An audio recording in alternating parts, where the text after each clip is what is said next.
Assalamualaikum warahmatullahi wabarakatuh. Waalaikumsalam warahmatullahi wabarakatuh.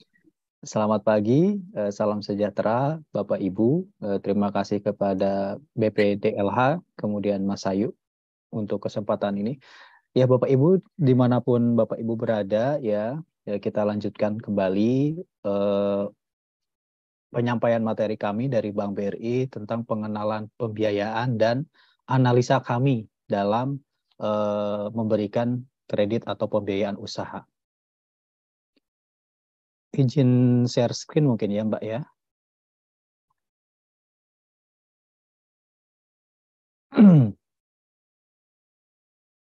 Oke, Bapak Ibu, seperti saya sampaikan kemarin bahwa gitu ya, apapun jenis pembiayaan yang bisa kami berikan kepada Bapak Ibu atau petani perhutanan sosial binaan Bapak Ibu di wilayah masing-masing gitu ya, baik itu pinjaman kemitraan, kupedes atau kur gitu ya.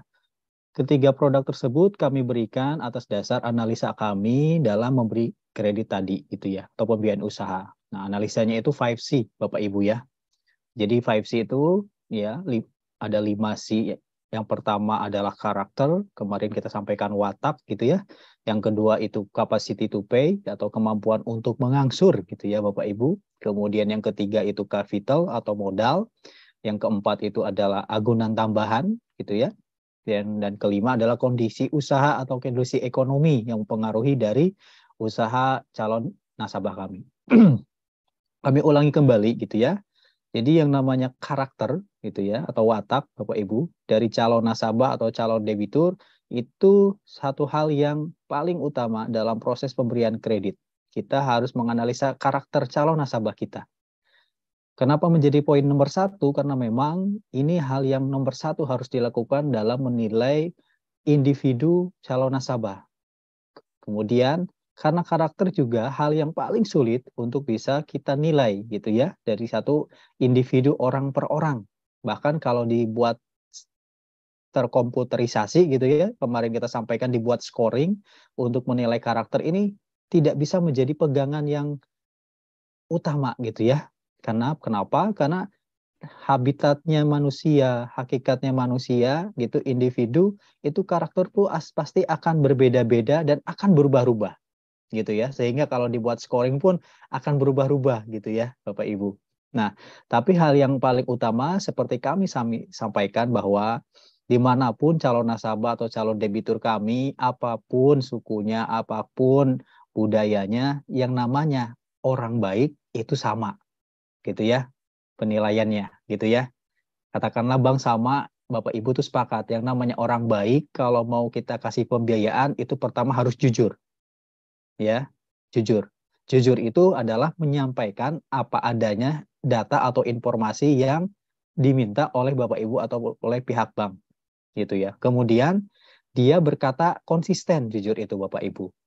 Misalkan kalau ditanya nih ada mantri dari BRI unit gitu ya kunjungan ke rumah Bapak Ibu.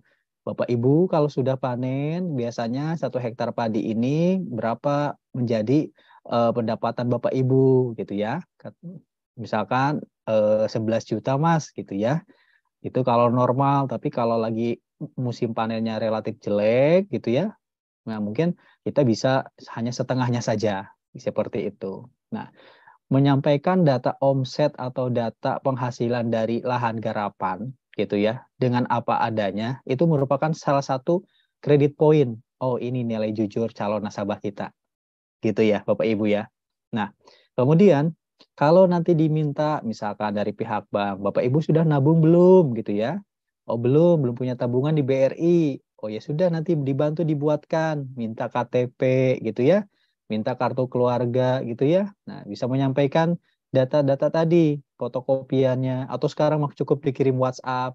Nah, menyampaikan data-data tadi otentik, nanti kita buatkan buku tabungan, itu sudah menjadi salah satu kredit poin juga gitu ya, nilai penilaian yang bagus dari bank. Oh, memang datanya disampaikan dengan baik, data tentang KTP-nya, kartu keluarganya, atau mungkin gitu ya, yang paling utama adalah misalkan kalau ada agunan tambahan berupa sertifikat lahan garapan atau rumah gitu, bisa menyampaikan data kepemilikan asetnya tadi dengan bentuk yang formal, sah di mata hukum, sertifikat atau lahan garapannya tadi gitu, maka itu juga jadi nilai tambah lagi buat penilaian di bank. Oh, memang lahan garapannya punya bapak tersebut. Intinya seperti itu.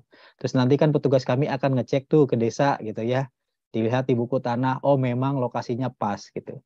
Nah, jadi calon nasabah kalau bisa jujur menyampaikan data-data apa adanya dan mengirimkan informasi misalkan tentang keluarganya, tentang usahanya, tentang lahan garapannya apa adanya, maka itu salah satu nilai penting kita bisa melakukan kerjasama pembiayaan, Bapak Ibu. Nah, tapi juga ingat ya, yang namanya karakter atau watak itu juga bukan hanya terjadi pada saat itu, tapi dia ditempa oleh pengalaman dalam menjalankan usahanya, dalam menjalankan sawahnya, kebunnya gitu ya.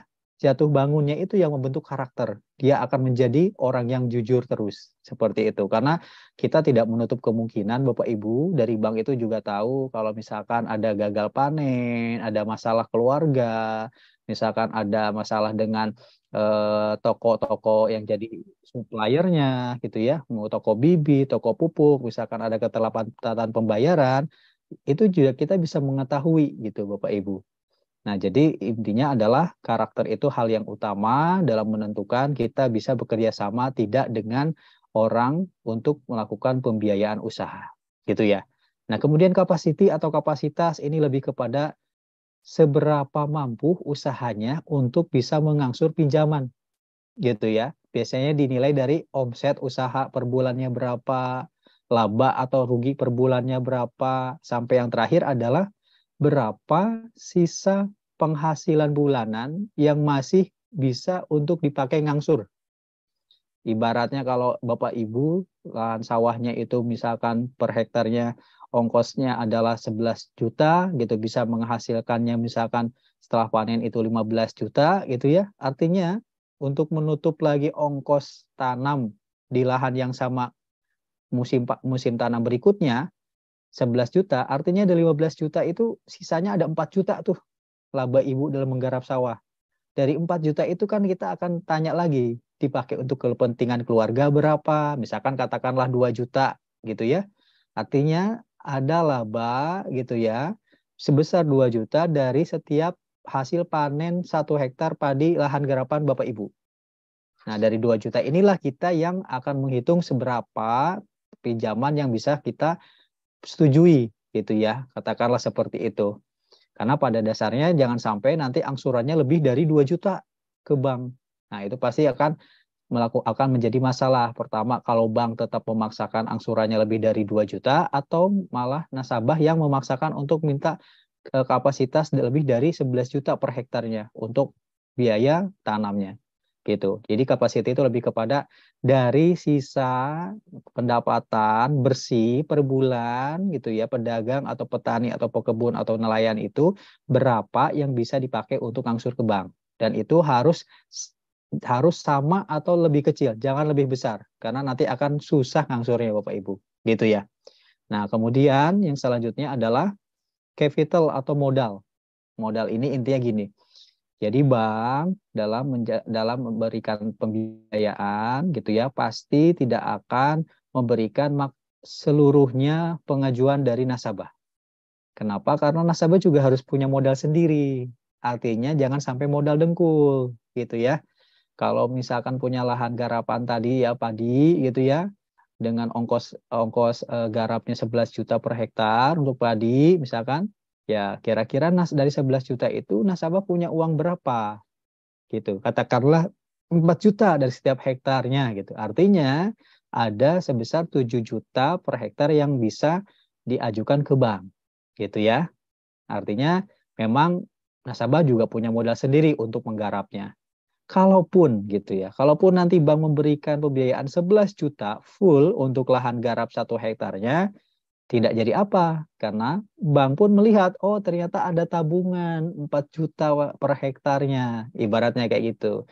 Jadi dengan kita memberikan pembiayaan full pun kita tidak ragu, Bapak Ibu. Kenapa? Karena kita lihat, oh di rekening tabungannya ada. 4 juta per bulan untuk bisa ngangsur. Ibaratnya seperti itu. Jadi intinya adalah jangan sampai kita kerjasama pembiayaan, kita itu tidak memperhatikan modal yang dipunyai gitu ya. Modal sendiri yang dipunyai oleh calon debitur kita, calon nasabah kita.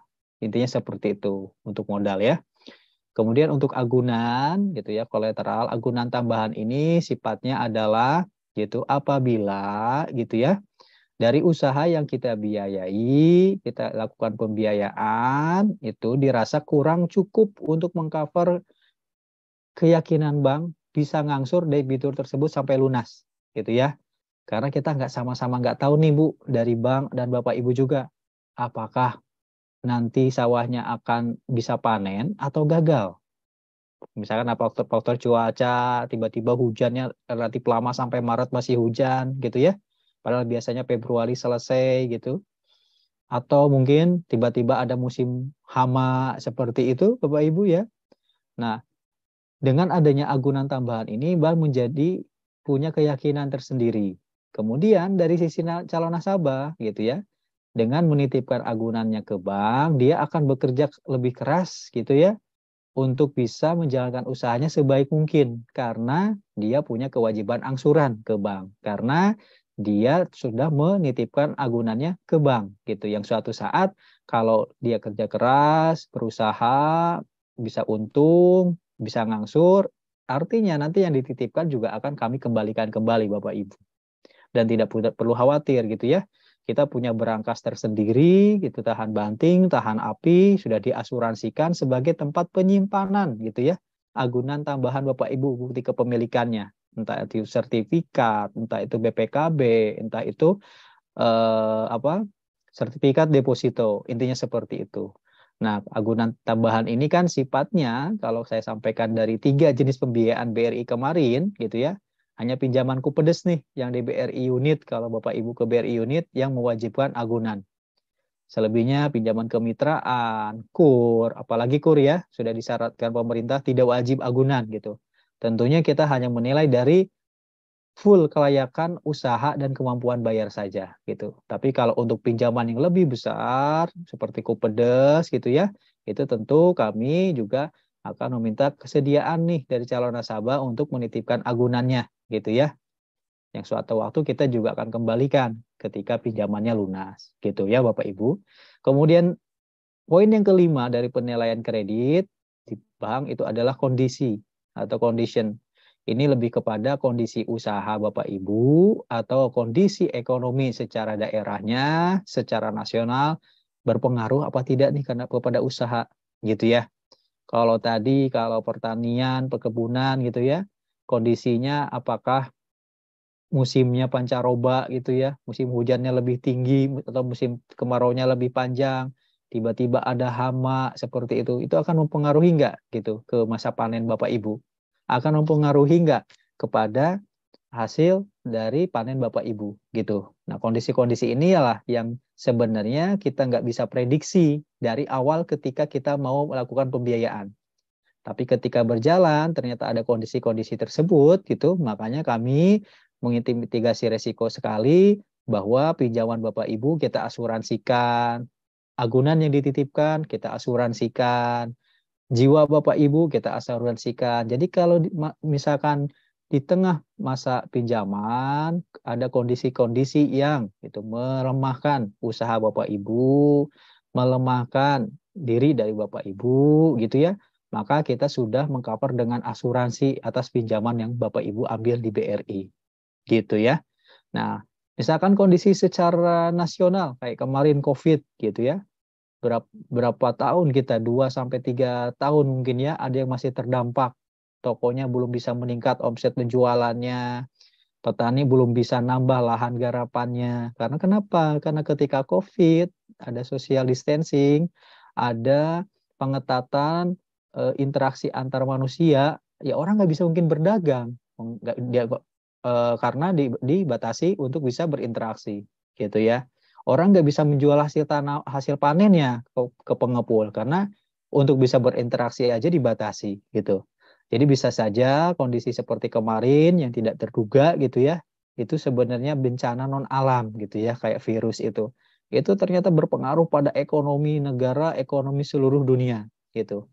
Nah, hal-hal seperti itulah yang seperti itulah yang di awal-awal kita melakukan kerjasama pembiayaan itu nggak pernah diterprediksi gitu ya.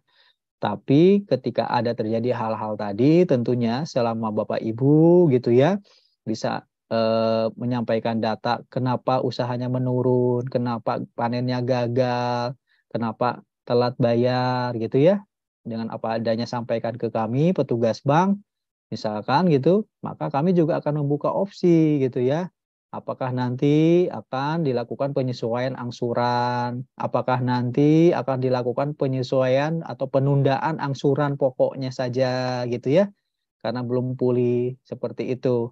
Apakah mungkin gitu ya akan dilakukan penyelesaian melalui misalkan asuransi seperti itu kalau misalkan sampai meninggal dan sebagainya. Jadi hal-hal seperti itulah yang secara penilaian bank, kondisi-kondisi tadi tidak terprediksi di awal. Tapi ketika terjadi, kita bisa duduk bareng nih Bapak Ibu untuk bisa menyelamatkan usaha Bapak Ibu dan juga angsuran kepada pihak bank sehingga secara catatan Bapak Ibu di Bank Indonesia atau di OJK itu masih bagus. Karena kita melakukan penyesuaian pinjaman Bapak Ibu. Kalau terdampak kondisi-kondisi tertentu di tengah masa usaha atau masa pinjaman ke bank gitu. Jadi 5 hal poin inilah sebenarnya yang kita analisa dari debitur ketika mau kerjasama pembiayaan usaha.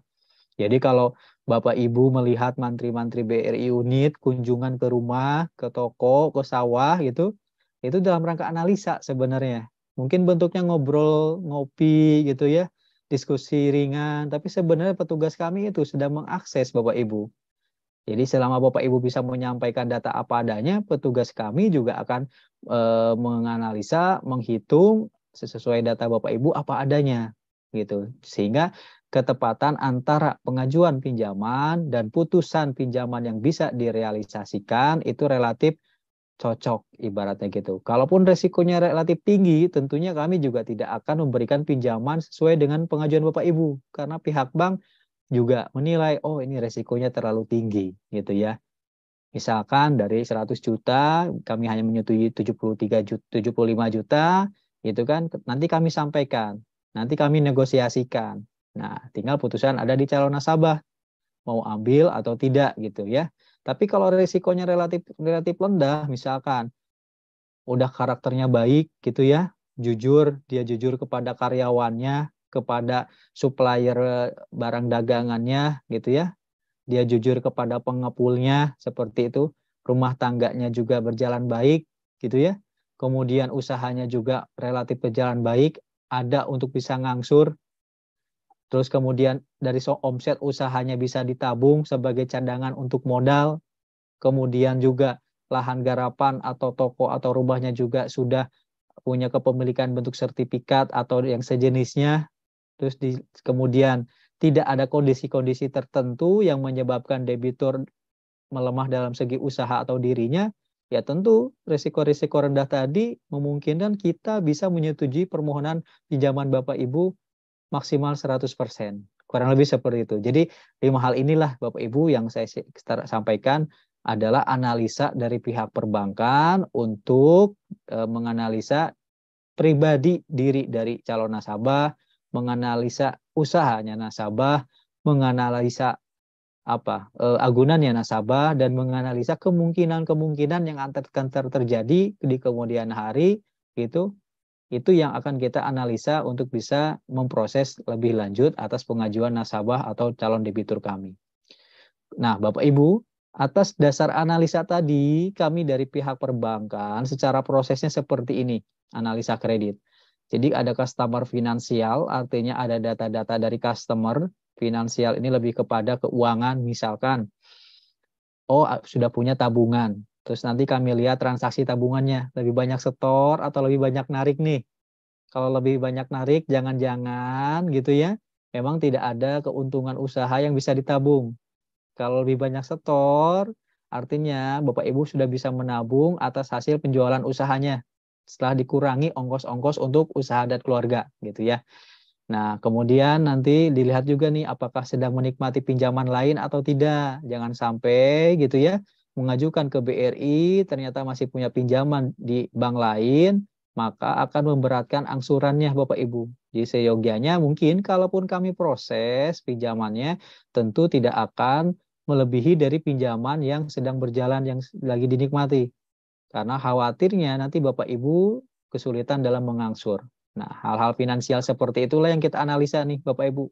Tabungan, transaksinya gitu ya, punya pinjaman di bank lain atau tidak, perilaku bisa menabung atau tidak, itu yang nanti secara sistem kami, datanya di-input gitu ya, dianalisa tadi 5C-nya gitu, kemudian dianalisis cash flow dalam arti di sini tadi transaksi keuangan Bapak Ibu, dari usaha itu lebih banyak setor atau lebih banyak narik gitu ya. Kemudian dihitung juga RPC, repayment capacity, kemampuan bayarnya. Nah, dari cash flow tadi gitu ya, ada yang aktivitas setor untuk bayar misalkan bibit, bayar pupuk gitu ya. Ada juga yang untuk narik kepentingan keluarga, kemudian ada yang setor untuk ketabungan hanya untuk menabung. Di situ nanti dihitung sehingga berapa gitu ya per bulannya sisa keuntungan usaha yang dihitung untuk bisa mengangsur ke bank. Repayment capacity itu di situ. Nah, nanti dari analisa ini akan memunculkan putusan kredit. Putusan kredit itu adalah kita menawarkan atas data-data dan analisa yang kita olah dari debitur itu, kita sampaikan kemungkinan putusan kreditnya adalah plafonnya berapa, suku bunganya berapa, jangka waktu pinjamannya berapa, nanti angsurannya berapa. Kurang lebih seperti itu. Nah, dalam putusan kredit itulah nanti kita sampaikan dulu ke nasabah sebelum diputus oleh pimpinan bank. Kalau memang setuju atas rekomendasi pinjamannya tadi, plafonnya, jangka waktunya, suku bunganya, nilai angsurannya, ya udah kalau sudah memang cocok berarti tinggal dilakukan putusan kredit oleh pimpinan bank. Jadi outputnya dari analisa kredit itu adalah putusan kredit Bapak Ibu. Jadi kredit yang akan diberikan Bapak Ibu dianalisa yang pada akhirnya tujuannya adalah kredit tersebut disetujui atau ditangguhkan terlebih dahulu. Jadi inilah mekanisme atau proses dari proses analisa kredit yang ada di bank. Kemudian Bapak Ibu, seperti kami sampaikan bahwa setelah proses pengajuan pinjaman gitu ya, dari OJK juga mengatur bahwa setiap bank itu harus punya manajemen nih pemberian kreditnya seperti apa gitu. Nah, BRI gitu ya, kurang lebih bank-bank lain pun sama. Jadi yang namanya manajemen perkreditan itu ada yang di bagian lini atau bagian pemasaran, ada yang di bagian support atau di bagian administrasi gitu ya. Nah, kalau di bagian lini atau bagian bisnis di BRI ada yang namanya RM atau relationship manager. Ini lebih kepada tenaga pemasar langsung. Kalau di BRI unit itu namanya mantri, Bapak Ibu ya. Jadi yang namanya tenaga pemasar pinjaman gitu ya, RM atau mantri di BRI unit ada gitu ya. Namanya mantri.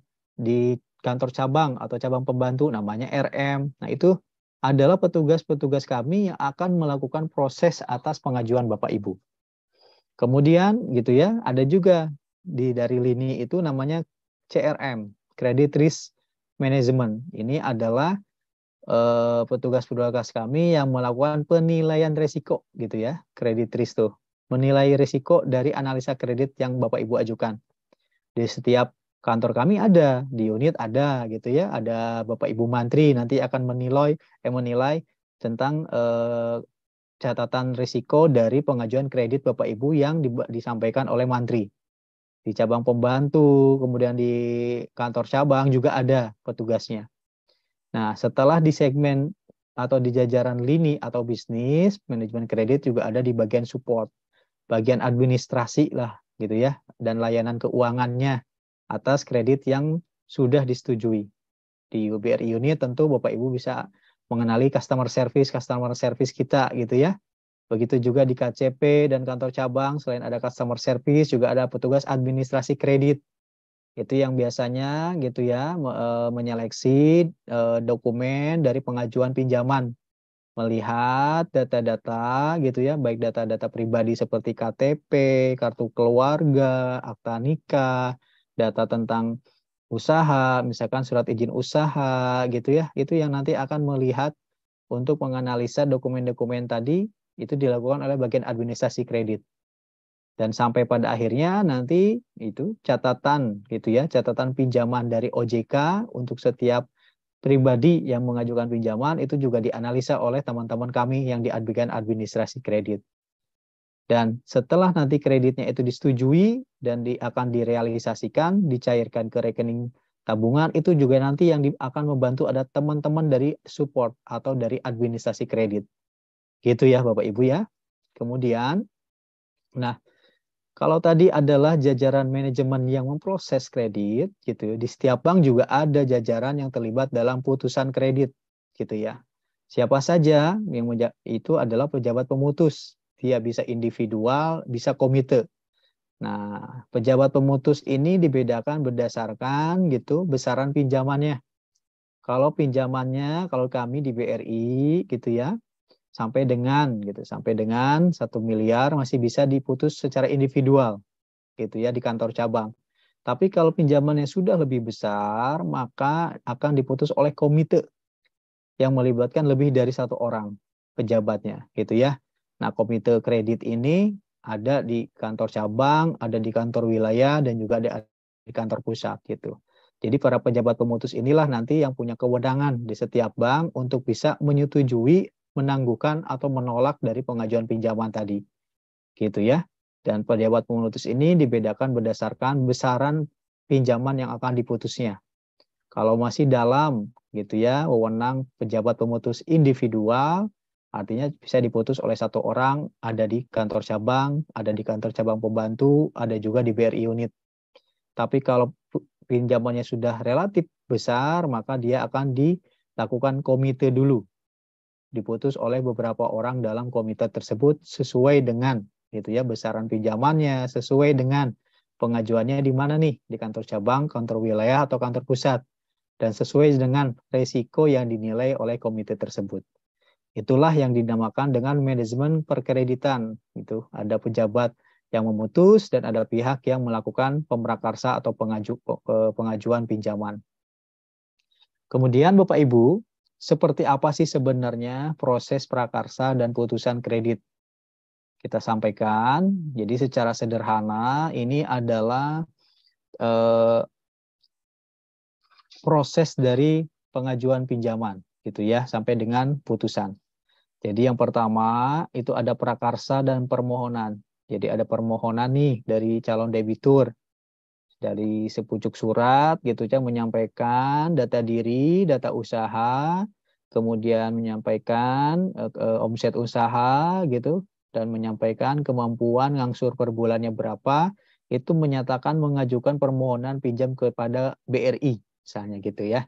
Secari kertas, tanda tangan sudah cukup gitu sendiri atau bersama istri atau mungkin gitu ya bersama rekan bisnis gitu ya. Nah, atas permohonan tadi itu nanti akan kita proses lebih lanjut, akan kita prakarsai oleh pemprakarsa. Kalau di BRI unit ada Bapak Ibu Mantri, di kantor cabang pembantu atau KCP ada relationship manager gitu. Diprakarsai, dianalisa ya, dianalisa pribadinya gitu seperti saya sampaikan, usahanya, kemampuan bayarnya gitu. Nah, dalam proses analisa ini ada yang namanya pre-screening, Bapak Ibu. Jadi pre-screening itu filter lah artinya kalau secara sederhana. Itu melihat melihat usahanya masuk kepada usaha yang bisa dibiayai atau tidak. Melihat, memfilter ini debitur masuk ke dalam daftar kredit macet di bank lain atau tidak. Melihat lagi ini calon nasabah masuk pada daftar hitam Bank Indonesia atau tidak. Jadi yang namanya kalau misalkan Bapak Ibu atau petani yang dikelola Bapak Ibu punya catatan kredit di salah satu bank, BPR, dan pembiayaan lain yang tergabung dalam Bank Indonesia atau OJK, ketika macet itu akan terbaca dan itu bisa diketahui oleh semua bank. Nah, ini namanya nama baik Bapak Ibu. Jadi nama baik Bapak Ibu dalam melakukan kerjasama pembiayaan gitu diminta untuk bisa dijaga gitu supaya Bapak Ibu bisa berkelanjutan kerjasama pembiayaan dengan bank BRI atau bank lain. Gitu. Ketika catatan kreditnya lancar, ngangsur, terus sampai lunas, lancar, itu sudah menjadi catatan debitur baik di OJK dan di Bank Indonesia. Jadi dimanapun Bapak Ibu mengajukan pinjaman tentu tidak akan susah bagi bank, bagi lembaga pembiayaan karena catatannya sudah baik, gitu ya. Namanya sudah baik, gitu ya. Dan inilah yang sulit untuk bisa ditukar, gitu ya. Ketika datanya Bapak Ibu adalah nasabah baik, maka semua bank pasti akan berlomba-lomba untuk bisa kerjasama. Tapi kalau nama baik Ibu jelek, masuk daftar hitam gitu, kemanapun Bapak Ibu atau petani kelolaan Bapak Ibu mengajukan pinjaman, ya bisa jadi memang akan ditolak sana-sini gitu ya. Nah makanya dititip nama baik dalam daftar pinjaman di OJK atau di Bank Indonesia itu bisa dijaga. Karena itu menjadi titik awal data peminjam untuk bisa lanjut dilakukan analisa kredit atau tidak. Gitu ya. Nah, selanjutnya dalam proses analisa kredit itu nanti bank juga akan mengumpulkan data-data seperti tadi saya sampaikan. Data tentang pribadinya dari mulai KTP, kartu keluarga, akta nikah gitu ya atau akta cerai gitu. Terus kemudian data tentang usahanya, surat izin usaha, minimal di RT RW kan bisa kalau untuk KUR atau mungkin dari dinas gitu ya untuk pinjaman Kupedes gitu ya. Atau kemudian mungkin ada data-data tentang rekan kerjanya gitu ya atau petani-petani binaannya gitu ya tentang usaha atau data pengepul atau suppliernya gitu ya. Nah, itu data-data tadi pribadi dan data usaha kita analisa tuh by dokumen gitu ya dan by usaha. Masuk nggak nih kriteria usaha yang bisa dibiayai gitu ya. Baru kita analisa secara finansialnya tadi melalui sudah punya tabungan belum gitu ya, sudah bisa bertransaksi di tabungan belum, lebih banyak tarik apa store gitu ya, sudah bisa nabung belum gitu ya, kemudian terakhir punya pinjaman di bank lain atau belum, kalau sudah gimana catatan pinjaman di bank lainnya. Nah, atas data pribadi, data usaha dan data keuangan tadilah kita analisa untuk menentukan gitu ya tipe dan struktur kredit yang kita usulkan ke pejabat pemutus. Rekomendasinya seperti apa nih? Bapak Ibu mengajukan 100, setelah dianalisa oleh bank mungkin dapatnya 50 plafonnya. Kemudian untuk jangka waktunya misalkan minta 24 bulan. Oke, misalkan cocok waktunya 24 bulan sehingga secara angsuran memang masih bisa terjangkau oleh Bapak Ibu gitu ya. Nah, kalau tidak sepakat atas rekomendasi pinjaman tadi ya ada negosiasi antara Bapak Ibu sebagai calon nasabah dengan kami di bank. Gitu. Tapi kalau sudah tidak ada negosiasi, artinya sudah cocok, maka tahap selanjutnya adalah tinggal melengkapi saja verifikasi kelengkapan dokumen yang belum diserahkan. Misalkan gitu ya, misalkan nih data untuk calon pengepul atau suppliernya gitu belum ada. Nah, bisa disusulkan. Atau mungkin gitu ya tahan garapan rumah atau tokonya belum bersertifikat gitu ya, masih AJB gitu atau masih apa nih letter C gitu ya. Nah, itu bisa diproses lebih lanjut dulu nanti disusulkan. Yang jelas ketika bank sudah menganalisa Bapak Ibu dan usahanya sudah mendapatkan dokumen dari calon nasabah ya, baik dokumen pribadi, usaha, catatan keuangan gitu ya, dan mungkin fotokopi sertifikat gitu ya atas agunan yang dititipkan kepada kami, maka kita selanjutnya adalah melakukan putusan kredit atau putusan pinjaman. Nah, putusan kredit ini sifatnya adalah for eyes. Jadi for eyes itu adalah melibatkan lebih dari satu orang. Di sini kan 4 mata gitu ya. Artinya ada yang tadi melakukan pemrakarsa satu orang, yang mengajukan rekomendasi putusan, dan ada satu orang lagi yang berfungsi sebagai pejabat pemutus yang melakukan putusan atau penangguhan atau penolakan atas rekomendasi pinjaman yang disampaikan gitu ya. Nah, baru Kalau memang tidak ada kendala gitu ya, setelah putusan nanti kita akan sampaikan kapan Bapak Ibu calon nasabah kami bisa menerima pencairan pinjamannya. Gitu. Kalau memang karena kita sebenarnya punya ini SLA punya apa ya namanya itu ya punya KPI gitu ya, punya deadline kalau kita itu maksimal memproses pinjaman itu 2 hari dari surat pengajuan setelah diterima. Artinya kalau 1 hari sudah selesai, ya Bapak Ibu besok mau menerima pencairan pinjaman, kita bisa lakukan. Kalau 2 hari selesai, artinya di hari kedua atau hari ketiga mau dilakukan pencairan, maka kita lakukan gitu ya. Intinya seperti itu. Jadi setelah cocok antara rekomendasi kredit dan putusan, kemudian tidak ada proses negosiasi, maka kita tinggal melakukan perjanjian kredit, penandatanganan akta kredit atau surat pengakuan hutang. Sudah artinya Bapak Ibu calon nasabah sepakat atas pinjaman yang diberikan beserta syarat-syaratnya. Nah, maka dilakukan penandatanganan kedua belah pihak di atas materai cukup, maka kita bisa mencairkan pinjaman tersebut ke rekening simpanan BRI Bapak Ibu. Selanjutnya gitu ya, setelah dana diterima oleh nasabah, kami hanya melakukan monitoring saja dan review. Monitoring di sini artinya kita tuh tidak hanya mencairkan pinjaman tapi tidak dibina nasabahnya. Nah, kita melakukan monitoring dan pembinaan. Biasanya di bulan pertama gitu, sebelum ngangsur nanti mungkin cukup by phone, by WhatsApp mengingatkan. Bapak Ibu jangan lupa ngangsur gitu ya. Kemarin akadnya tanggal 11, maksimal Bapak Ibu bisa mengangsur di tanggal 11 ya. Jangan lewat akhir bulan gitu ya. Seperti itu. Nah, nanti bisa juga dilakukan kunjungan. Kalau memang misalkan di bulan pertama ngangsurnya telat, atau memang di bulan pertama, bulan kedua, dan bulan ketiga ada yang tidak ngangsur. Nah, kita lakukan monitoring dan pembinaan. Kunjungan nih ke rumah, ke tempat usaha. Terima saja petugas kami, karena intinya kami kan hanya ingin memvalidasi gitu ya, ngecek langsung. Ini ibu kenapa ngangsurnya telat? Ini bapak kenapa nggak ngangsur gitu ya? Gimana usahanya sekarang? Sekarang gimana kemampuan bayarnya? Keluarganya apakah baik semua gitu ya? Sampaikan data-data tadi gitu ya. Apa adanya jujur seperti proses pertama kali Bapak Ibu mengajukan pinjaman. Nah, dengan menyampaikan data-data terbaru atas Bapak Ibu seperti apa sekarang kondisinya, usahanya, keluarganya, nanti kan kita bisa duduk cari solusi. Apakah akan dilakukan penyesuaian angsuran gitu, mampunya berapa, diangsur berapa tahun.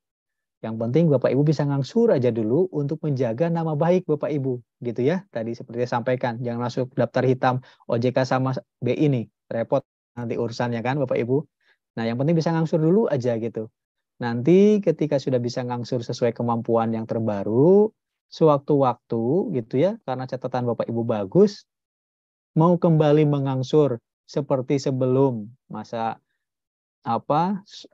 pelemahan usaha, atau bahkan malah bisa melakukan tambahan pinjaman lagi, top up atau suplesi, tentunya kita juga tidak akan mempersulit Bapak Ibu. Kenapa?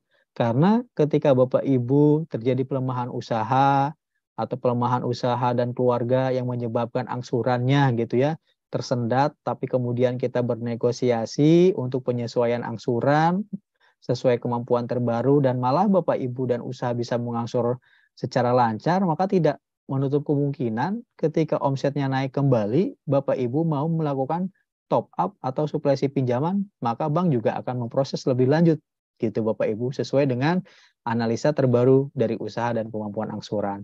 Nah, hal-hal tadilah yang namanya monitoring, pembinaan itu kita harus bisa dilakukan ke nasabah, baik dalam keadaan lancar atau keadaan susah gitu, atau dalam keadaan mau di restrukturisasi atau penyesuaian pinjamannya gitu ya. Yang pada akhirnya adalah kami itu pengen gitu ya, atas pinjaman atau kredit yang diberikan Bapak Ibu bisa melunasinya sampai dengan lancar gitu ya. Sehingga apa yang kita lakukan analisa di awal proses pinjaman itu berdampak bagus gitu ya buat bank dan juga buat nasabah dan buat usahanya. Nah, secara sederhana kurang lebih seperti itu Bapak Ibu ya, proses kredit dari pembiayaan usaha di bank. Dari mulai permohonan sampai nanti pelunasan gitu pinjaman yang diberikan. Nah, ini yang tadi saya sampaikan Bapak Ibu. Dalam proses prakarsa atau analisa kredit bank, Bapak Ibu itu akan di pre-screening atau akan difilter atas data Bapak Ibu. Biasanya melalui NIK atau KTP gitu ya. Apakah Bapak Ibu punya catatan perbankan? Tidak. Apakah punya pinjaman di bank lain atau tidak? Terus gimana catatan angsurannya? Apakah macet, apakah lancar? Nah, karena ini hal yang paling utama, pintu paling utama dalam mengecek informasi debitur dari data pengajuannya, gitu ya. Ini setiap bank punya Bapak Ibu, dan itu terintegrasi, tercatat semua di BI dan OJK. Jadi ini yang menjadi nama baik Bapak Ibu, selaku calon nasabah kami di bank.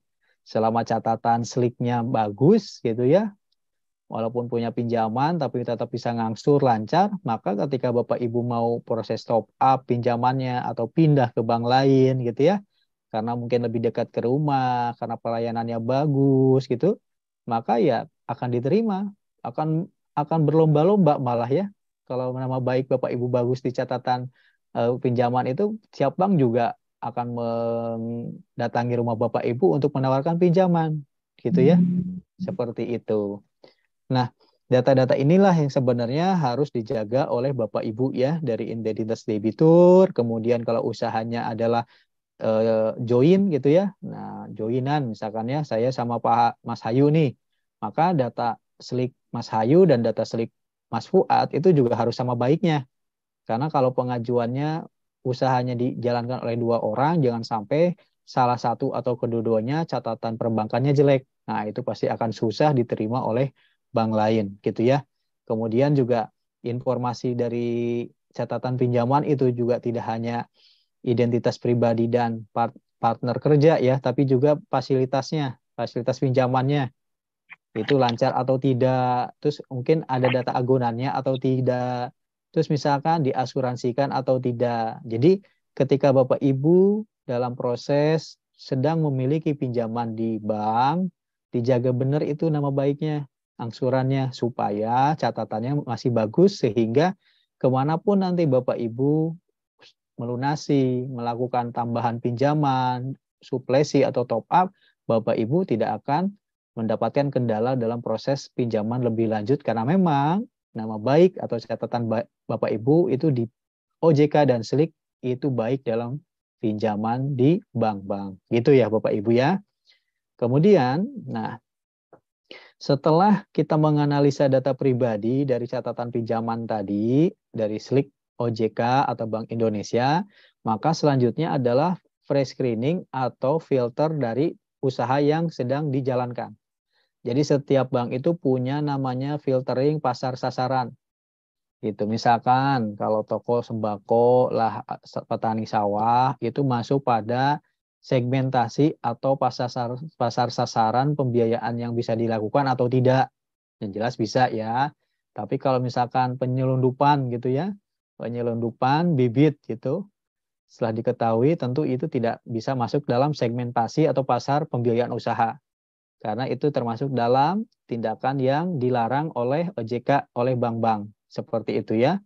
Kemudian nanti, oh kalau usahanya masuk nih kepada kriteria yang bisa dibiayai, maka selanjutnya adalah tinggal menilai risiko yang dapat diterima dari usaha nasabah yang mengajukan pinjaman.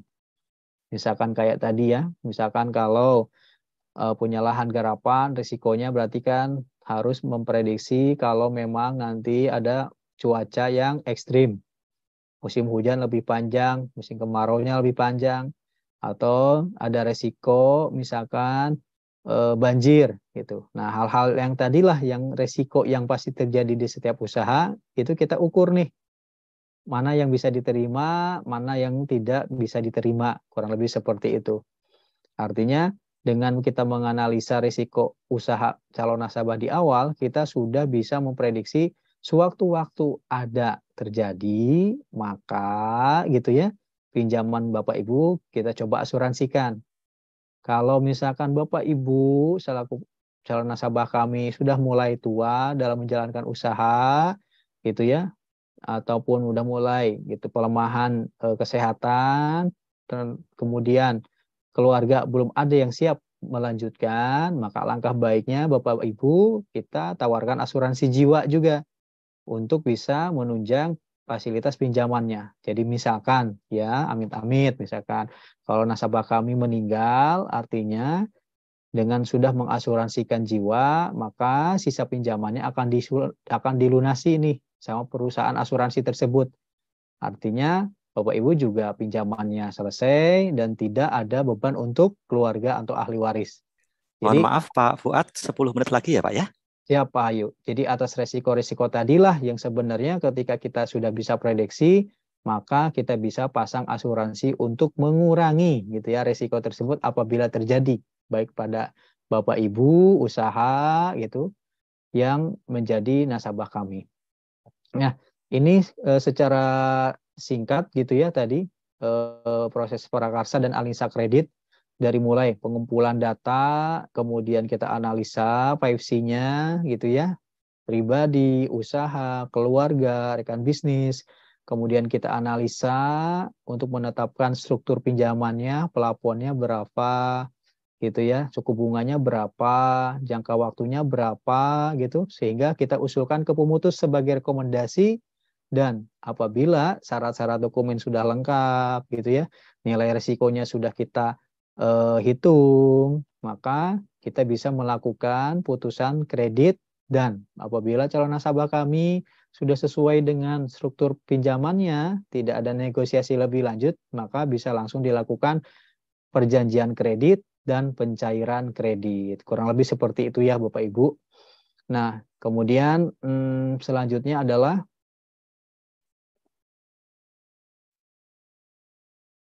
ini tadi apabila ada resiko gitu ya atas diri, atas usaha, maka sebaiknya ada pengelolaan resiko melalui asuransi gitu ya. Atas pinjaman Bapak Ibu kita asuransikan atau kepada lembaga penjaminan, atau kalau misalkan untuk lahan garapan atau untuk toko gitu ya, atau untuk rumah, kalau ada potensi gagal panen, kebakaran, kebanjiran gitu, selama masih bisa kita asuransikan hal-hal tersebut, kalau terjadi kerugian maka sebaiknya juga kita pasang asuransi gitu ya. Apabila mungkin calon nasabah kami sudah relatif tua, usaha kesehatannya sudah melemah, maka kita juga akan tawarkan asuransi jiwa kredit nih, sehingga sewaktu-waktu akan bisa menutup fasilitas pinjamannya apabila debitur memang meninggal atau terjadi pelemahan dalam kesehatannya di saat mungkin belum ada partner kerja atau keluarga yang bisa meneruskan usaha. Jadi kita mitigasi risiko dari pinjaman-pinjaman tersebut melalui asuransi ya. Bisa asuransi kredit, bisa asuransi jiwa, atau asuransi aset atau agunan yang diberikan. Nah, ini tadi proses negosiasi intinya dilakukan apabila gitu ya Bapak Ibu belum sepakat atas putusan pinjamannya nih. Mungkin plafonnya kurang nih, jangka waktunya atau terlalu panjang, atau angsurannya masih relatif terlalu besar. Nah, pada tahap inilah Bapak Ibu bisa negosiasi sebenarnya berapa sih sesuai kemampuan pinjaman yang diajukan dan berapa sih gitu ya kemampuan per bulannya. Itulah yang disebut dengan negosiasi pinjaman. Nah, yang dinegosiasikan itu ya plafon, jangka waktu, gitu ya, suku bunga, besaran angsuran, dan tujuan penggunaan pinjaman. Jangan sampai gitu ya Bapak Ibu mengajukan pinjaman untuk sawah, ternyata setelah diterima malah membeli dulu sepeda motor gitu. Nah, hal-hal seperti inilah yang harus dikomunikasikan di awal supaya penggunaan pinjaman itu tepat sasaran untuk usaha, artinya usahanya bisa berjalan, bisa menghasilkan keuntungan, dan nanti dari keuntungan tersebut bisa untuk ngangsur pinjaman ke bank, karena memang pinjaman dipakai untuk usaha atau bukan untuk poya-poya gitu ya, untuk konsumtif. Kurang lebih kan seperti itu. Nah, nanti kalau memang sudah tidak ada negosiasi, sepakat, maka akan penandatanganan perjanjian kredit. Yaitu batas waktunya maksimal kalau di kami 14 hari kerja Bapak Ibu dari putusan. Kalau lebih dari 14 hari kerja belum ada perjanjian kredit, artinya kita tangguhkan dulu sampai pada nanti mau diproses lebih lanjut atau kita batalkan. Nah, kemudian kalau perjanjian kreditnya sudah dilakukan, ada namanya perjanjian tambahan atau asesoir. Ini untuk pinjaman yang ada agunannya nih, ada agunan tambahan, aset gitu ya. Mau sertifikat atau mau BPKB gitu. Itu nanti dilakukan pengikatan atau tidak. Nah, perjanjiannya di situ. Kalau misalkan mau aman, maka dilakukan pengikatan di notaris. Tapi kalau memang gitu dalam ketentuan bank bisa tanpa notaris, artinya cukup tanda tangan bank dengan nasabah, penanda tangannya adalah nasabah menitipkan agunannya, bank menerima dan menyimpannya dengan baik dan berkomitmen mengembalikan ketika pinjamannya lunas, maka itu pun cukup gitu ya, kalau memang tanpa dilakukan di hadapan notaris. Dan yang terakhir itu Bapak Ibu gitu ya, setelah proses perjanjian kredit tentu adalah proses realisasi atau pencairan kredit. Kalau Bapak Ibu sudah memiliki tabungan BRI Simpedes ya, kalau di BRI unit, maka pinjaman tersebut akan ditransfer di hari yang sama ke rekening Simpedes Bapak Ibu. Untuk selanjutnya, silakan Bapak Ibu menggunakan fasilitas pembiayaan dari bank sesuai tujuan penggunaannya untuk usaha, untuk menambah omset, untuk menambah cabang gitu ya, perluasan usaha dan sebagainya. Silakan dipergunakan sebaik mungkin sampai pada waktunya bisa mengangsur kepada bank setiap bulan. Silakan dipenuhi untuk menjaga nama baik Bapak Ibu dalam catatan pinjaman di SLIK ataupun di OJK dan Bank Indonesia. Hatur nuhun Bapak Ibu, matur nuwun. Mungkin itu. Terima kasih materi yang bisa kami sampaikan Pak Hayu. Selanjutnya kami kembalikan kepada moderator. Baik, terima kasih Pak Fuad untuk materi yang disampaikan dan ternyata lebih cepat 3 menit Pak dari jadwal yang kita harapkan sampai dengan jam 10.05. Pak Fuad, terima kasih banyak. Ada beberapa hal yang mungkin saya highlight ya. Jadi yang pertama itu terkait dengan perilaku debitur. Ini yang nampaknya bisa menjadi bagian dalam konteks PS ini. Ini kalau kita melihat ada banyak sekali pendamping yang bersentuhan langsung dengan masyarakat begitu, anggota-anggota kelompok. Sehingga paling tidak perilaku debitur ini kemudian sudah ada informasi awalnya di teman-teman pendamping PS. Nah, ini nanti kita juga perlu untuk melihat seperti apa koneksi gitu ya antara informasi-informasi pendamping ini dengan jasa-jasa keuangan baik bank maupun non-bank. Nah, yang kedua, ini ada jujur atau apa adanya. Nah, ini Bapak Ibu sekalian, memang di dalam konteks kredit ini seperti halnya ketika kita mencari jodoh gitu ya. Jadi misalnya kalau kemudian bobot bibit dan bebetnya ini nggak bisa diidentifikasi dengan jelas, nampaknya akan sulit. Termasuk bagaimana kemudian melihat tadi mekanisme struktur analisis bertingkatnya. Karena ternyata kan ada beberapa layer pinjaman yang kemudian memang bisa ditentukan dari besaran nilainya. Misalnya kalau nilai sekian itu cukup di individual, kalau kemudian nilai yang lebih besar mungkin perlu komite semacamnya. Nah, kemudian Bapak Ibu sekalian, sudah ada 3 pertanyaan di kolom chat dan juga ada 1 orang yang raise hand. Saya berikan kesempatan pertama dulu kepada Bapak Suyanto Suradi untuk bisa menyampaikan pertanyaannya, dan berikutnya dilanjutkan kepada Bapak atau Ibu Novriadi. Kami persilahkan. 2 pertanyaan pertama ditujukan kepada Pak Fuad, mohon disebutkan institusinya. Silakan Pak Suyanto.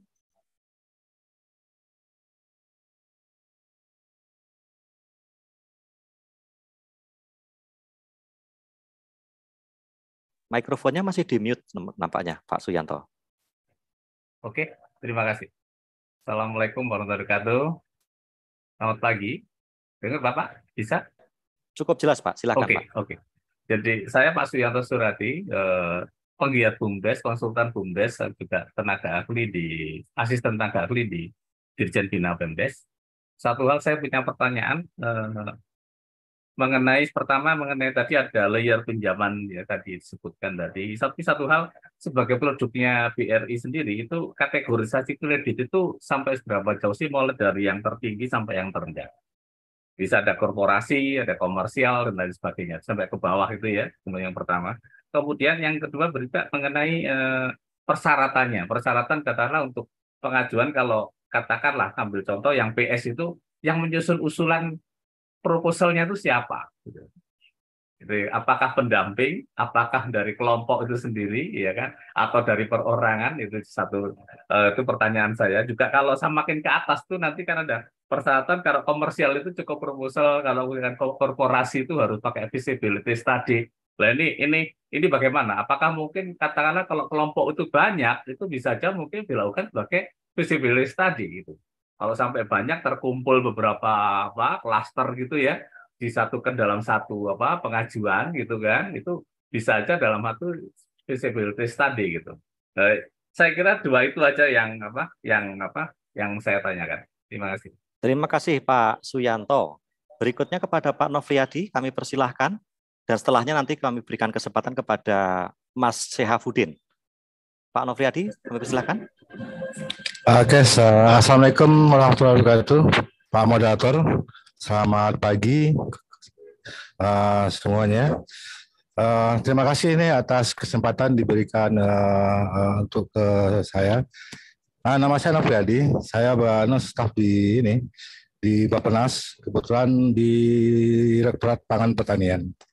Jadi tadi sudah sangat komprehensif penjelasan tentang bagaimana kita mendapatkan kredit ini. Namun demikian itu kan seperti kita ketahui kita pada umumnya petani kita itu kan adalah petani yang mempunyai sawah untuk di Jawa saja paling tinggi 0,3 hektar itu satu, kecuali di luar Jawa. Kemudian itu kan kalau kita berpedoman kepada 5V tadi, yang 5S tadi, tentu dengan demikian itu apakah sudah ada pengecualiannya? Karena kita ketahui rata-rata petani kita yang punya lahan garapan 0,3 hektar itu sebagian besar itu adalah petani garapan, bukan hak milik gitu kan. Itu menjadi satu isu lagi. Apakah ada pengecualian bahwasanya dalam memberikan suatu fasilitas kredit untuk petani-petani gurem kita itu, kita tidak mengindahkan yang termasuk yang 5C tadi. Karena kita tahu kan, petani kita rata-rata kan bisa dikatakan non-bankable lah itu kan. Walaupun ada nanti fasilitas kur. Itu yang kedua. Yang ketiga, sekarang kita lagi sedang mendesain namanya korporasi petani. Nah, sekarang draft undang-undangnya sudah di Menteri Sekretaris Negara. Dan kemudian berapa lama lagi itu akan menjadi suatu undang-undang. Nah, apakah memungkinkan itu tuh koperasi tani itu bisa dilingkan dengan lembaga pembiayaan bank maupun non-bank, tapi ada suatu klausul khusus yang tidak seperti yang dipaparkan oleh Bapak Fuad tadi. Mungkin demikian sementara waktu. Terima kasih. Terima kasih Pak Nofriyadi. Kepada Mas atau Bapak Syahafudin, kami persilakan. Oke, baik Mas Ayu. Assalamualaikum warahmatullahi wabarakatuh. Saya ingin menyampaikan beberapa pertanyaan ya. Mungkin nanti, tapi kalau seandainya nanti tidak pertanyaan ini mungkin ada juga yang akan nyambung ke kebijakan di BPDH, nanti mohon juga bisa diskusikan berikutnya ya Mas Ayu ya. Yang pertama begini, ini kalau terkait dengan presentasi Pak Fuad tadi ya BRI, ini kan sebenarnya BRI sebagai salah satu penyalur yang di skema ini ya, FDB-nya BPDH ya. Pertanyaan saya, apakah kemudian BRI itu akan mengikuti mekanisme dan prosedur yang sama persis sebagaimana aturan BPDH ya. Contoh misalnya terkait dengan tarif layanan ya. Tarif layanan kalau di aturan BPDH kan 0 sampai 8% begitu. Nah, apakah kemudian BRI juga akan serta-merta menggunakan persyaratan seperti itu begitu ya. Itu pertanyaan pertama. Karena ini kan posisi BRI kan sebagai penyalur ya. Sebagai penyalur FDB begitu. Nah, contoh lain misalnya ada satu persyaratan yang agak cukup berat sebenarnya ya kalau kita bicara soal KUPS ya pada level yang terendah di level desa. Misalnya di aturan BPDH, mudah-mudahan saya tidak salah ya, itu misalnya ada aturan bahwa laporan keuangan usaha itu sudah harus 2 tahun dan diaudit begitu. Nah, kami kebetulan ini saya mulai tahun kemarin itu membantu USAID Segar untuk memfasilitasi 2 kelompok tani, 2 kelompok masyarakat begitu ya. Satu dengan BUMDes, satu dengan kelompok KUPS. Yang notabene omsetnya saja per bulan tuh baru dikatakan sekian juta ya, di bawah 10 juta dah, kira-kira begitu. Nah, kalau misalnya kemudian ada persyaratan harus audit kan saya kira agak sangat agak sulit ya gitu. Jadi ini apakah juga BRI memperlakukan seperti itu ya? Kalau misalnya laporan teraudit 2 tahun itu dilakukan untuk BUMN atau BUMD ya itu sangat relevan. Tapi bagaimana dengan BUMDes yang mungkin ada laporannya, ada catatannya, tetapi soal teraudit tidak terauditnya itu masih belum bisa dilakukan. Nah, itu apakah BRI juga akan menentukan seperti itu? Itu yang kedua. Kemudian yang ketiga soal jangkauan. Ini kan kalau kita lihat, saya kebetulan kemarin itu memfasilitasi satu daerah yang benar-benar di ujung di dalam kawasan hutan begitu, dan untuk ke Bank BRI aja itu butuh ke ibu kota kecamatan begitu. Artinya soal jangkauan ini cukup jauh ya. Nah, apakah kemudian ada mekanisme nanti atau memang teman-teman kelompok juga harus datang ke BRI langsung atau seperti apa, atau misalnya ada mekanisme yang misalnya dalam tanda petik semacam jemput bola ya. Jadi dari BRI nanti misalnya kontak-kontakan seperti apa begitu. Karena kalau misalnya mengharapkan teman-teman kita yang jauh ya, kelompok-kelompok tani kita yang jauh di dalam hutan itu bahkan untuk nyampe ke satu bank di bank unit aja itu harus di kecamatan, ini kan saya kira juga perlu kita pikirkan. Mungkin 3 hal itu Mas Ayu, dan terima potensi kasih. ini apakah memungkinkan untuk bisa dibiayai dengan skema BRI atau BPDL? Kira-kira itu Mas. Ya, terima kasih Mas Syahabudin. Untuk 2 penanya yang sudah resen, Pak Mis Karyadi dan juga Pak Tony, nanti kami akan berikan kesempatan menyampaikan pertanyaan pada termin berikutnya. Untuk yang sesi sekarang mungkin bisa langsung diberikan respon dari Pak Fuad, tadi dari Pak Suyanto, itu terkait dengan soal mekanisme grup. Nah, ini sebenarnya yang juga termasuk apakah kemudian skema PS ini kan unik ya, apakah kemudian dengan penilaian kelayakan ini bisa dilakukan sekaligus bersama-sama dengan mekanisme grup, termasuk misalnya pengajuan proposalnya oleh siapa. Nah, yang kedua, kalau Pak Nofriyadi nanti mungkin akan langsung dijawab oleh Ibu Nining selaku Direktur Penyaluran Dana BPDLH, dan dari Mas Udin dari USAID Segar, ini apakah kemudian terkait dengan aturan yang mengikuti aturan FDB di BPDLH dan juga terkait dengan bagaimana akses dan macam-macam. Kami persilahkan Pak Fuad menjawab terlebih dahulu, baru kemudian kesempatan kami berikan kepada Ibu Nining.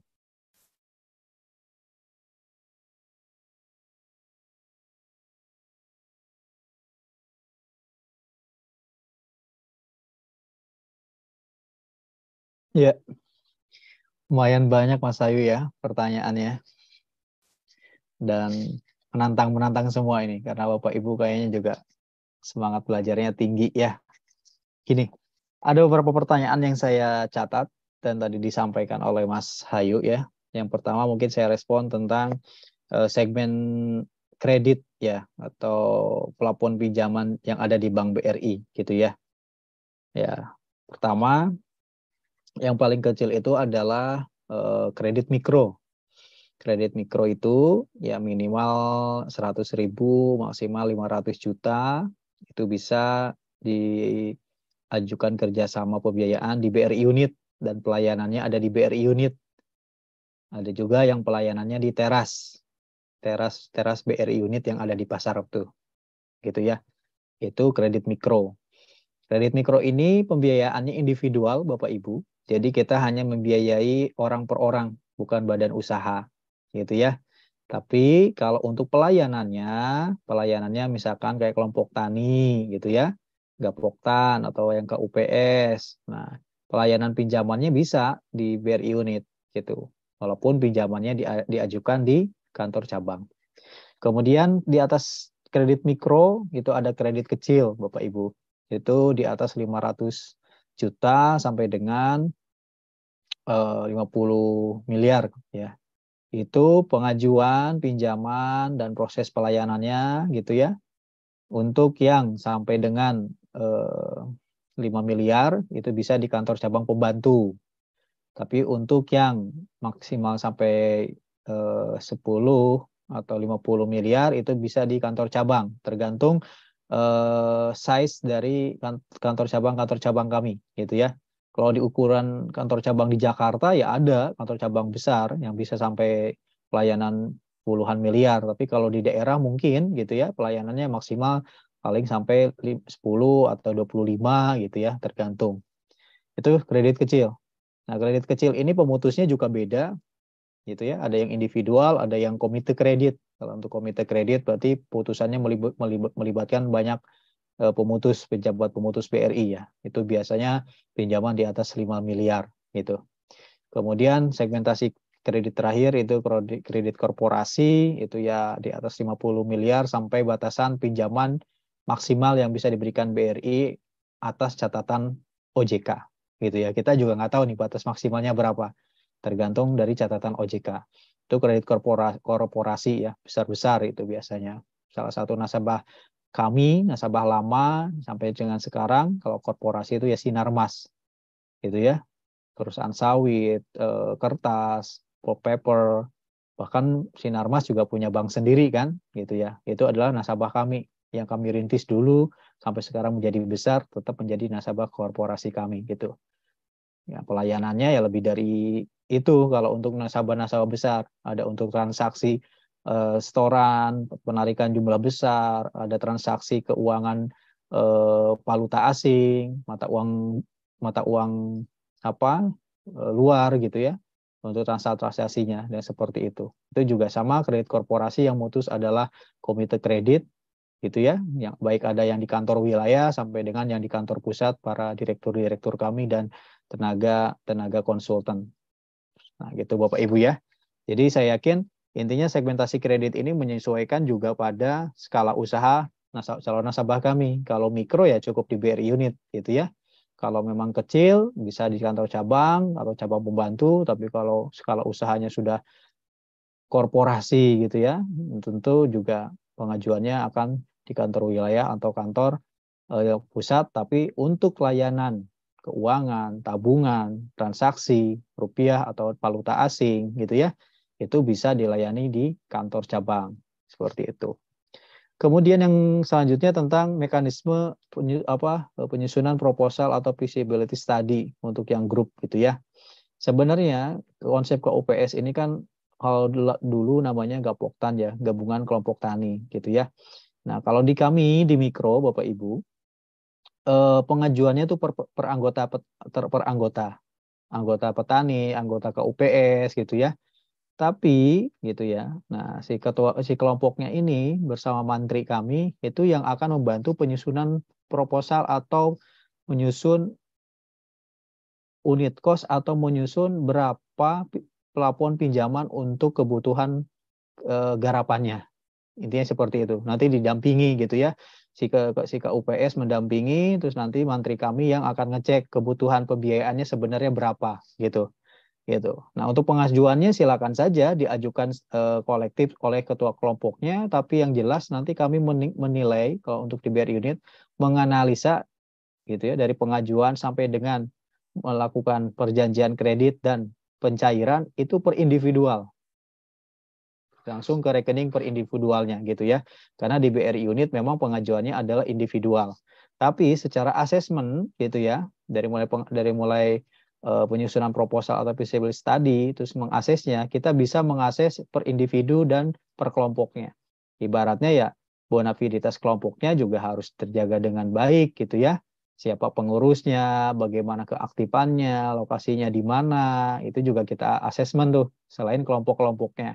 Kurang lebih seperti itu. Kemudian, kalau memang pengajuannya secara kolektif karena pinjamannya besar, tentu itu ada di kantor cabang atau kantor cabang pembantu. Di situ ada melalui kur kecil atau kredit pangan. Silakan saja itu ya, yang sesuai dengan komoditas usahanya. Nah, kemudian tadi ada nih kalau petani gurem gimana gitu ya. Intinya pembiayaan itu gitu ya. Kita tidak ada batasan minimal dan maksimal. Misalkan kalau di BRI unit, kalau memang punya lahan garapannya 1 hektar atau kurang dari 1 hektar, ya silakan saja ajukan, gitu ya. Karena memang itu adalah lahan garapannya sebagai mata pencahariannya dan butuh untuk kebutuhan modal kerja masa tanamnya, gitu. Ajukan saja, gitu. Yang jelas atas lahan garapan yang dimiliki, kami juga punya hitung-hitungan pembiayaan per komoditas per hektarnya berapa, gitu ya. Dan itu mungkin setiap wilayah, setiap BRI unit akan berbeda karena tergantung dari berapa harga masing-masing komponen pembiayaannya. Entah mulai dari bibit, pupuk, gitu ya, dan sebagainya macamnya, ongkos angkut, gitu. Itu kita punya gitu ya nilai dari setiap pembiayaan per komoditas per hektarnya. Tinggal dilakukan penyesuaian berdasarkan wilayah masing-masing, berdasarkan kenaikan harga-harganya, berdasarkan analisa teman-teman kami di lapangan, gitu ya. Nah, bagaimana selanjutnya kalau korporatasi pertanian? Korporatasi pertanian ini kan yang saya tangkap itu memang mau menggabungkan pertanian ini dari hulu ke hilir ibaratnya kan gitu ya. Jadi petani yang ada di hulunya berarti ya, dari bawah sampai kepada nanti ada perusahaan besar korporat di atasnya yang bisa menjual atau memproduksi barang-barang hasil pertanian atau perkebunan. Nah, tentunya untuk korporatisasi pertanian juga pembiayaannya berbeda-beda Bapak Ibu, tergantung gitu. Kalau yang di bawah petani ya pengajuan per individu atau pengajuan per kelompok bisa ke BRI unit karena memang pinjaman plafonnya kecil kan.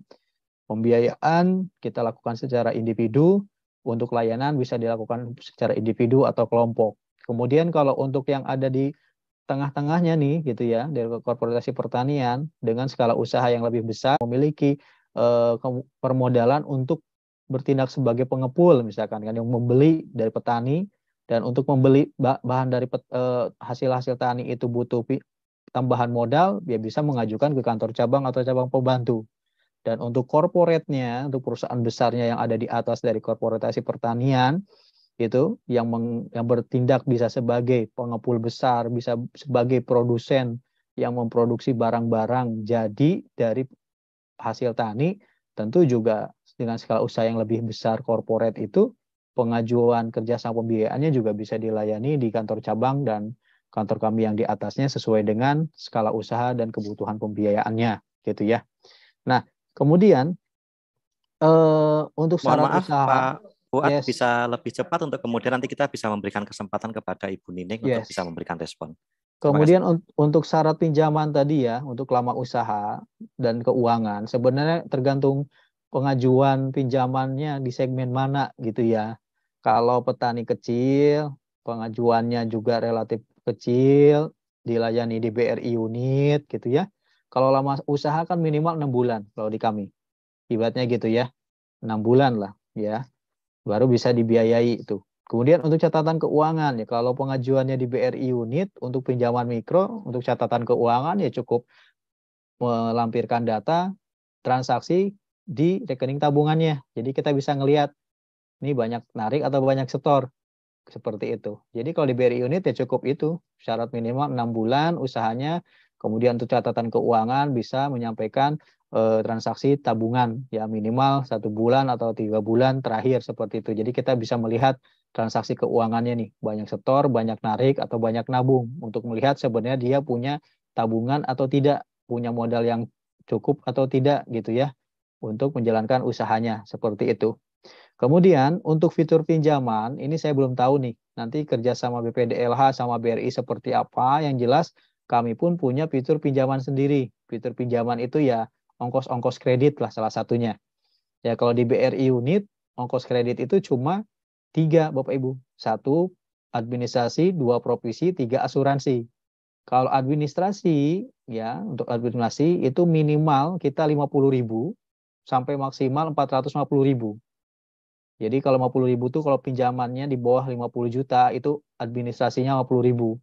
Tapi kalau pinjamannya di atas 250 sampai 500 juta maka biaya administrasinya 450.000. Ongkos yang kedua itu adalah provisi. Provisi ini hanya dikenakan untuk pinjaman di atas 50 juta. Sampai dengan 50 juta tidak ada provisi. Tapi kalau pinjaman di atas 50 sampai 250 juta provisinya 1%. Tapi kalau pinjaman di atas 250 sampai 500 juta lebih murah, provisinya 0,75%. Dan ongkos kredit yang terakhir adalah asuransi. Asuransi jiwa. Nah, ini asuransi jiwa ini tergantung dari berapa plafon pinjaman Bapak Ibu dan berapa lama. Tapi minimal sebesar 0,75% dari plafon dan paling maksimal 1,32% dari plafon. Gitu. Nah, Biaya-biaya kreditnya hanya itu saja Bapak Ibu, sedangkan untuk skema nanti dengan BPDLH saya belum tahu karena memang sepertinya juga belum ada kerjasama gitu ya, sehingga kita tidak bisa menyampaikan fitur pinjamannya seperti apa gitu. Yang jelas masing-masing punya ongkos-ongkos kreditnya. Dan yang terakhir untuk layanan gitu ya, untuk layanan transaksi pinjaman baik untuk setor atau pelunasan gitu ya, misalkan itu bisa pick up service, bisa dijemput oleh teman-teman mantri. Atau kalau di tempat gitu ya, ke UPS Bapak Ibu ada agen briling, nah bisa setor tuh, bisa ngangsurnya pinjamannya ke agen briling. Bisa per petani, bisa juga per kelompok langsung setor ke agen briling ke nomor rekening ini nanti akan diproses gitu. Jadi tetap kita lakukan layanan terbaik di service untuk transaksi pinjaman Bapak Ibu atau untuk nabung. Bisa pick up service oleh teman-teman mantri kami di BRI unit atau Bapak Ibu datang ke agen briling terdekat. Itu Mas Ayu, terima kasih.